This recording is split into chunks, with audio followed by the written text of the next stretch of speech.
Kodrat Vino G. Bastian sedang meruqyah seorang anak kecil bernama Alif Al-Fatanah yang merupakan anaknya sendiri. Saat itu Alif sedang kerasukan iblis yang bernama Aswala. Namun, sayangnya Kodrat gagal meruqyahnya sehingga Alif Al-Fatanah tewas di tangan iblis Aswala. Kejadian tersebut membuat Kodrat sangat terpukul. Istrinya, Azizah, dan putranya Alif sudah meninggal 3 tahun yang lalu. Kondisinya membuat keimanannya sedang goyah. Kodrat pun harus mendekam di penjara atas kegagalannya untuk menyelamatkan putranya. Suatu hari, Kodrat mendapat remisi dan akan segera bebas dari penjara. Namun, tiba-tiba seorang petugas sipil datang dan membawa rantai besi untuk melilit leher Kodrat. Petugas sipil tersebut ternyata telah dirasuki oleh iblis Aswala. Tubuh Kodrat digantung menggunakan rantai besi itu. Beruntung, teman satu sel dan petugas sipil lainnya datang menyelamatkannya. Kodrat berhasil terlepas dari lilitan rantai besi itu, tetapi ia tidak sadarkan diri. Tiba-tiba, Kodrat berada di tengah gurun pasir dan mendengar suara adzan dari kejauhan. Ia bertayamum dan melakukan syalat.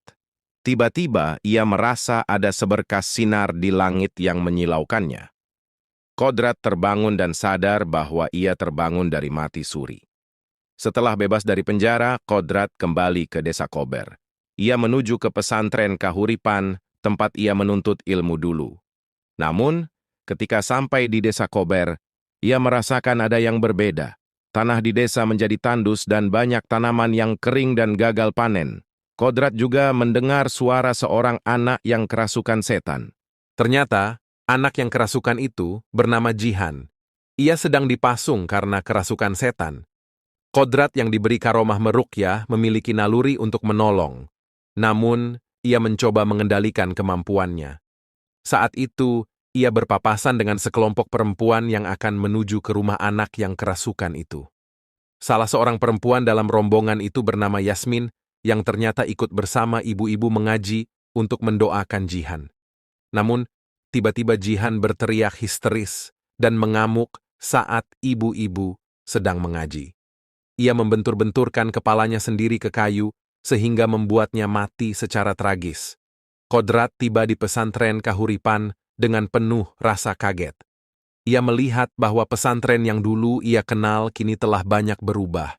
Tidak ada lagi anak-anak yang belajar mengaji, melainkan di sana banyak pemuda yang tengah belajar bela diri. Pesantren Kahuripan kini dipimpin oleh Ustadz Jafar, teman Kodrat ketika dulu mengaji bersama. Sebelumnya, pesantren ini dipimpin oleh Kiai Rohim, namun ia sudah lama sakit dan tidak sadarkan diri. Menurut cerita Jafar, kondisi Kiai Rohim masih baik-baik saja setelah kepergian Kodrat. Namun, sejak kejadian kematian Alif 3 tahun yang lalu, banyak hal aneh terjadi di desa Kober. Mulai dari serangan hama pada panen, banjir, wabah penyakit, hingga gangguan gaib. Saat mereka sedang membicarakan hal ini, tiba-tiba seorang anak buah Ustadz Jafar mengajak mereka pergi.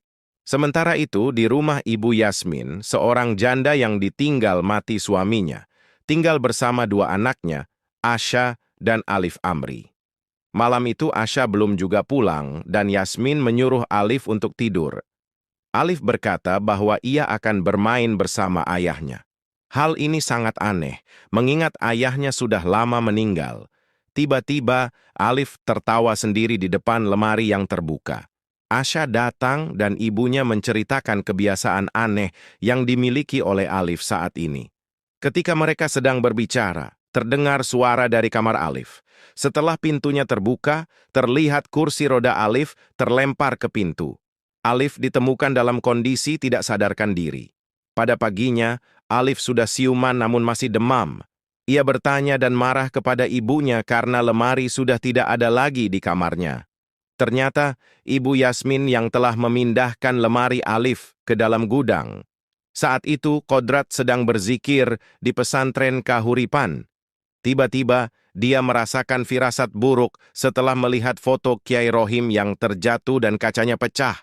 Sementara itu, di rumah Ibu Yasmin, Alif tiba-tiba menghilang dari kamarnya. Ibu Yasmin dan Asha panik dan mencari-cari Alif. Akhirnya mereka menemukan Alif di dalam gudang.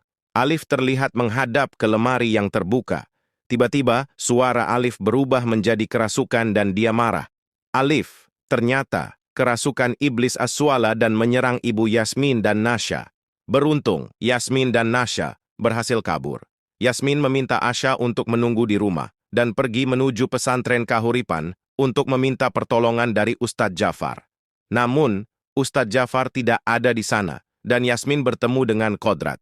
Dia meminta tolong untuk meruqyah anaknya yang kerasukan. Meski awalnya tidak mau, Kodrat akhirnya setuju untuk pergi bersama Ibu Yasmin. Sementara itu, di dalam gudang, Alif masih kerasukan dan terus berteriak meminta dibukakan pintu. Akhirnya, Asha membukakan pintu dan masuk ke dalam gudang itu. Namun, tiba-tiba setan yang merasuki Alif menghantui Asha dalam dunia dimensi lain. Asha bertemu dengan ibunya, Alif, dan mendiang ayahnya. Mereka merayakan ulang tahun Asha dan ayahnya menyuruh Asha untuk memotong kuenya. Namun, tanpa terasa, kenyataannya dia telah melukai tangannya sendiri. Kodrat dan Ibu Yasmin segera datang dan meruqyah Alif. Alif yang tidak bisa berjalan tiba-tiba perlahan berdiri dan dia berjalan dengan memegang pisau dan menyerang Kodrat. Namun serangan itu dapat dihindari dan Kodrat berhasil meruqyah Alif. Setelah itu, Kodrat kembali ke pesantren. Namun, di tengah perjalanan pulang, Kodrat dihantui oleh anjing hitam yang dia yakini adalah iblis Aswala. Iblis Aswala berubah menjadi mendiang anaknya dan meminta tolong. Kodrat terjatuh ke dalam lembah, namun dia berhasil selamat dari kejadian itu. Sementara itu di rumahnya, Yasmin sedang berwudu. Tiba-tiba air di keran berubah warna seperti darah. Sedangkan di kamar, Alif kembali kerasukan iblis Aswala. Ustadz Jafar yang mendengar hal tersebut segera ke sana. Dalam perjalanan, Kodrat menghadang mobil yang ditumpangi mereka. Kodrat ingin menolong Alif, namun Jafar tidak mau karena dia yang selama ini telah meruqyah warga desa Kober. Jafar mengatakan bahwa ini adalah Alif Amri, bukan Alif Al-Fatanah, putra Kodrat. Jafar mengingatkan kepada Kodrat agar tidak membuat kesalahan yang sama.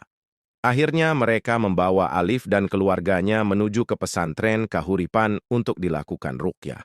Di sana Asha mempertanyakan kepada Kodrat mengapa keluarganya tertimpa musibah. Kodrat menasehati Asha untuk istighfar, karena iblis selalu ingin menimbulkan keraguan kita atas Allah yang Maha Besar.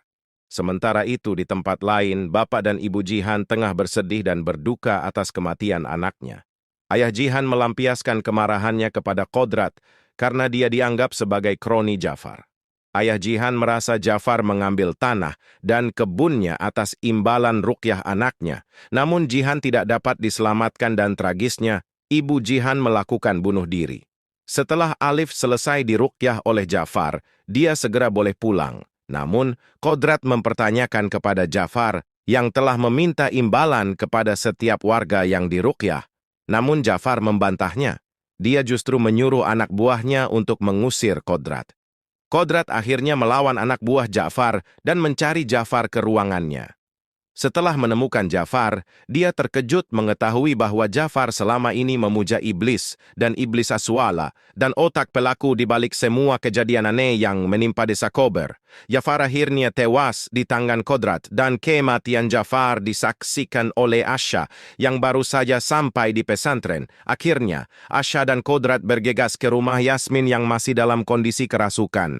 Dia bahkan mengubur Alif hidup-hidup. Asha dan Kodrat melakukan ruqyah terhadap Yasmin, dan Kodrat menanyakan di mana Alif. Ibu Yasmin menjawab dengan bertanya, Alif yang mana? Apakah yang dia penggal kepalanya atau yang baru saja dia kubur hidup-hidup? Kodrat segera menggali tanah, tapi putus asa karena belum menemukan tubuh Alif. Akhirnya, Kodrat berhasil melakukan ruqyah terhadap Yasmin dan mencoba menggali tanah untuk mencari Alif. Tiba-tiba Alif muncul dari dalam tanah dalam kondisi berdiri dan menyerupai sosok anaknya, Alif Al-Fatanah. Dia mencoba menggoyahkan pendirian Kodrat dan mengajaknya menemui ibunya yang telah mati.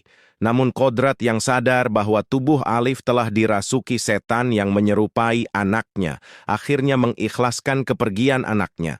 Setan yang merasuki tubuh Alif Amri berhasil keluar dan Alif Amri kemudian tersadar. 6 bulan kemudian, kondisi desa Kober sudah berubah. Tanaman di sana sudah mulai subur dan Kiai Rohim sudah mulai sembuh.